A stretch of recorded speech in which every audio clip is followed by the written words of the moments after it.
আমরা নোয়াখালীর বেগমগঞ্জ উপজেলা পরিষদে এসে পৌঁছালাম ভোর 7:30। এরপরে আমরা ইয়নো সাহেবের জন্য অপেক্ষা করতে থাকলাম। উনি কিছুক্ষণের মধ্যে আসার পরে আমরা জানতে পারলাম যে উনি একটা স্পট ঠিক করে দিলেন, কারণ হচ্ছে ওই জায়গায় এখনো ত্রাণ যায়নি। কিন্তু ওই জায়গায় পৌঁছানোর জন্য আমাদের যে বড় ট্রাক, সেটা যাওয়া সম্ভব না। উনি একটা মিনি ট্রাকের ব্যবস্থা করে দিলেন পৌরসভার। সেই ট্রাকটা ম্যানেজ করতে একটু সময় লেগে যায়, যার কারণে এই যে আমাদের দেখেন বড় ট্রাক থেকে এখন মিনি ট্রাকের ত্রাণ সামগ্রীগুলো ট্রান্সফার করা হচ্ছে।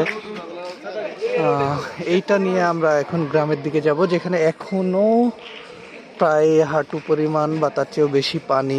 সেখানে এখনো ত্রাণের প্রয়োজন আছে, যদিও প্রায় 1 সপ্তাহ 10 দিন হয়েই গেছে প্রায়। এরপরেও ত্রাণের প্রয়োজনীয়তা এখনো শেষ হয় নাই।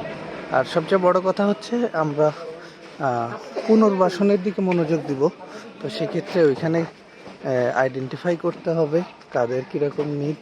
আমরা চেষ্টা করব এখানের কিছু লোকজনদের তথ্য সংগ্রহ করার, ত্রাণ দেওয়ার পাশাপাশি এই কাজটাও আমরা করতে থাকবো।